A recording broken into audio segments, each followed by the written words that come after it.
Good morning. It's about 6:45 a.m. June 3rd, 2019. My name is Sally Ann Stearns. I am from Montana, and I have recently been diagnosed with Morgellons disease. It's spelled Morgellons.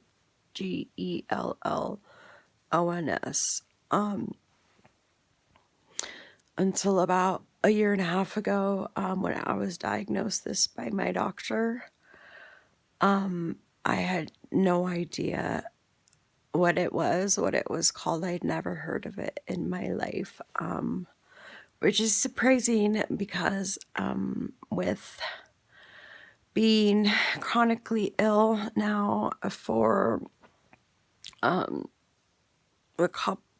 for about 15 years, with severe fatigue, dizziness, a lot of brain fog, things like that. Oh gosh, where was I?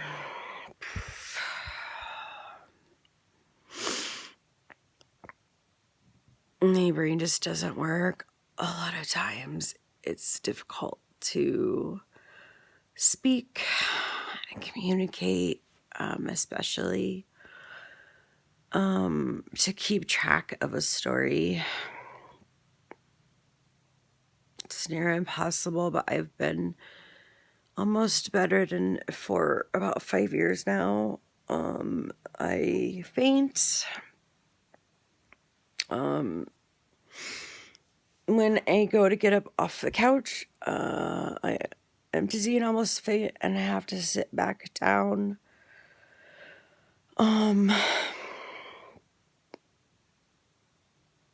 You don't know, I'll get into more of my story, but I wake up with these tremendous tremors all through my head and body, and wake up to little white things that pop out of my head, sort of like that. And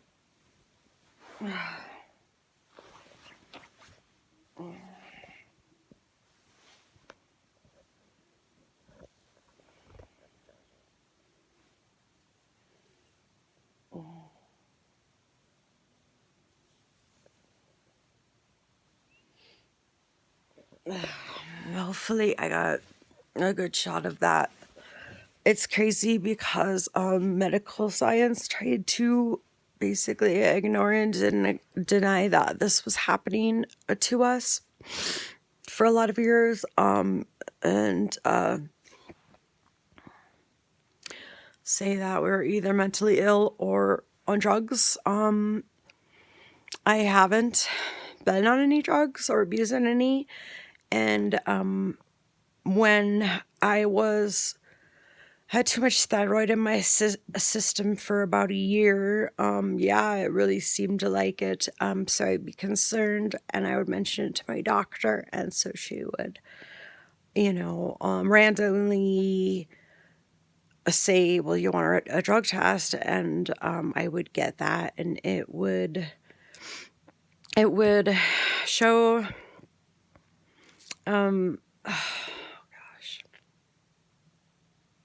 it would show only my prescriptions, and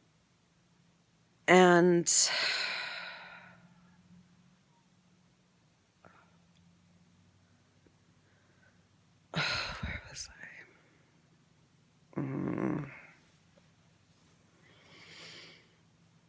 Oh, and also I've had many mental health evaluations, even up to a day and a half neuropsych appointment, without the mental illness or delusional disorder that the government would have attributed this illness to. Actually, I've had a lot of organ dysfunction, brain scans, that looked like I had MS or mysterious fluid in my left inner eardrum, even though my medical care for a decade ignored those symptoms as this infection grew into my body more. Since this has been open on the top of my head, I have no longer had these on my face that had been there since the early 2000s. I almost overnight got sick and gained a whole bunch of weight and had problems getting up the stairs. And just with a lot of this stuff, it's really affected my relationships to the point too where I'm basically at home alone. And I don't know. At this point, I am begging and pleading for my life to be saved. Some people that have seen some of the stuff I've gone through, as well as myself, notice that I must be getting better. What I have read and seen is that you can get better. Some people have over 6 months. I have been doing all this coconut oil with oils like clove and tea tree, lemongrass, what else? I can't even think. As well as drinking and using Bragg's vinegar, diluted Bragg's vinegar on my skin and internally. I started doing neem recently.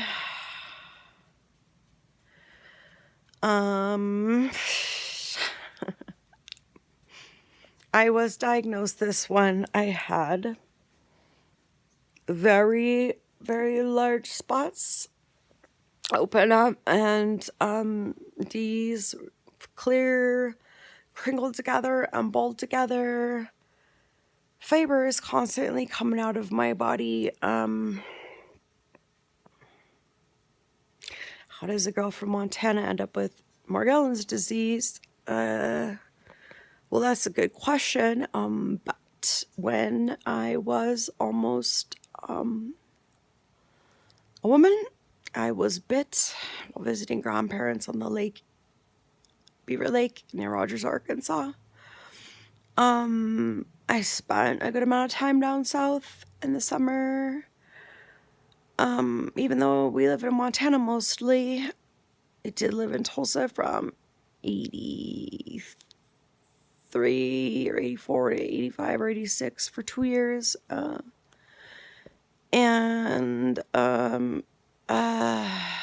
We spent time in Texas. My dad was born in Louisiana. Stuff like that. Also, I really believe that the main source of this horrible, horridly torturous, and life-stealing disease, I believe the main culprit came from my missions trip between my junior and senior year when I was almost 17 years old to Managua, Granada, Nicaragua, and the little villages and whatnot surrounding that lake. Spent time at that lake and even went to the ocean. I kind of sort of came to that as a very possible conclusion a few nights ago when studying the map of where this originated and noticing that it was north of Seattle, Puget Sound area, Portland, San Francisco, Los Angeles areas, basically along the coast of California, especially in places that had like bays or keys or little I don't know what they're called, crevices or whatnot. I don't know. I'm from Montana, and I like to spend a whole lot more time at the beach someday. Also, from Houston down to Corpus Christi seems to be a lot of infections. I was conceived in Corpus Christi in 75 or 76, around then. Was born September 3rd, 1976 in Granger, Utah. A year after Ted Bundy was arrested there. Where was I?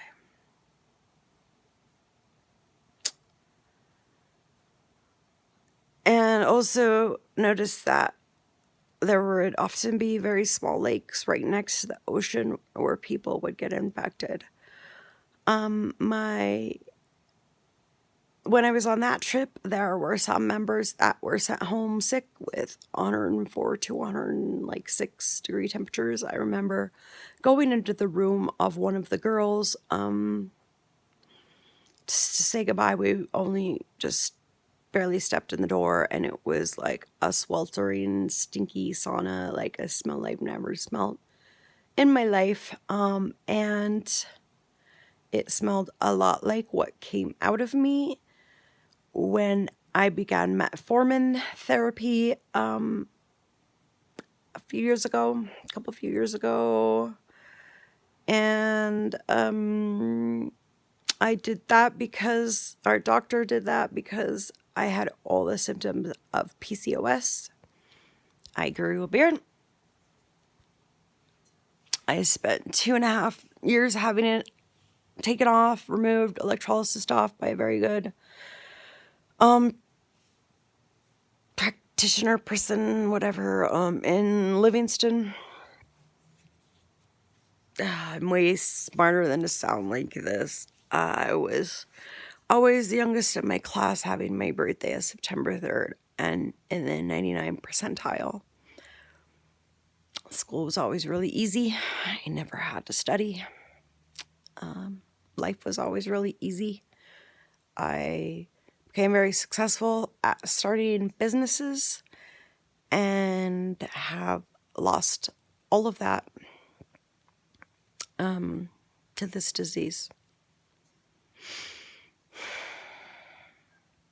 The reason I believe I was infected in Nicaragua with the co-infected is that a lot of the evidence points to that being marine agrobacterium. If you look agrobacterium TI, meaning tumor inducing, up in connection with Morgellons, you will see not only a lot of the proof in text, but literally the pictures of that tumor being caused in that root by that gram-negative bacteria, and how that can cause hair follicles to produce these fibroblasts, they're calling them, but when talking to people, they kind of refer to them almost as a fake or false hair, so it can be understood, and it grows inward into your skin, gets systemic, goes bloodstream, goes to live in your organs, and infects all of those organs.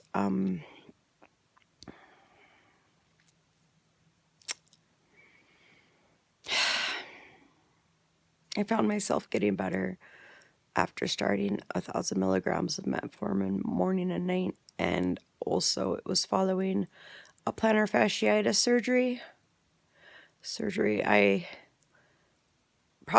don't believe was necessary, but it was, not knowing what this was, and just the amount of inflammation that's attacked in my joints.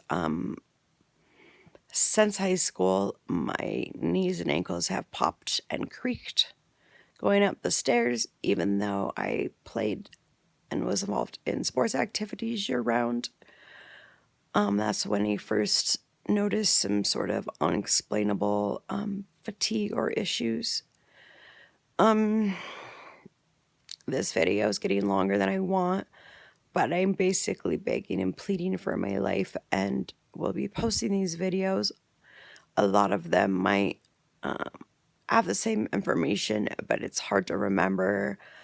I don't remember much at all from my past, barely anything from my childhood. I don't remember a lot of people or how I know them or you, so I'm sorry, I apologize. People are important and they matter to me. I don't just brush people off like they're nothing. I try, I get brushed off, which makes things more frustrating and causes me to be frustrated. And the worse people ignore me, sometimes the worse that's gotten. And it's horrible. Not only is this disease day-to-day torture, but what's worse is the lack of support from your family or community. Even though you'll have a brain scan go from showing that your brain looks like it's got MS to having a Chari malformation, and all kinds of very just weird, random, unexplainable illnesses. However, since I've gotten this diagnosis and since my body has started to clear that, I have seen and shown improvement. And I am going to a disability hearing here soon. I need to call my attorney on that today. Basically, little things I have to do get pushed back days and weeks and months as I wait miraculously for some functionality after 10 years of barely having a day every single day of my life. Right now, I need to campaign to save my own life because they've got no other choice. Because I don't have support, the support I need from my family. You don't have support from friends or the community. I'm basically laying here, just trying my best to get over this, going through all kinds of Herxheimer reaction. I'm trying to save myself from being homeless for the 4th time in the past few years because of this disease, and ending up in jail from a welfare check call. Lies put in the paper about that situation, even though it was all thrown out of court and not a single misdemeanor or felony was able to stick. Yet they won't fix that. Or one time when trying to find help, I ended up raped. So I'm not good on the streets, and it basically just hinders me fighting this off and healing it and getting through it. I hope to be towards the end of it, but I've got a whole lot of life to recover. And I just lost a 4 to 9 hour a week job. I was doing 1 to 2 really short shifts trying to at a slow coffee shop and cafe, but I don't know what days I'm going to be too sick to sit, stand, or speak. I actually only seem to have a little better of a time about 3 or 4 days after my cycle has started up until a couple days before ovulation, so it ends up being a week to 10 days like this now, where I'm not nearly as bad, but yet still I can only get a few hours and then I'm done. And it's been like this since about 2012-13 when I lost my jewelry business. I've only been able to do a couple errands, and I'm bedridden the rest of the day. I'm just asking for life-saving help for me and my service dog, Avon Bubber. Ivan, baby. Come here, bub. When I had fainted, I woke up to Ivan licking my face, barking in my ear, trying to drag me by my arm sleeve to the door. Ivan is a pretty healthy 14-year-old German Shepherd. He's got some panis in his eyes, and so we need to treat those with steroidal drops, especially during the times where he's exposed to the sun in these high altitudes. I can't even afford a leash for him. Or the service dog vest he needs in size extra large.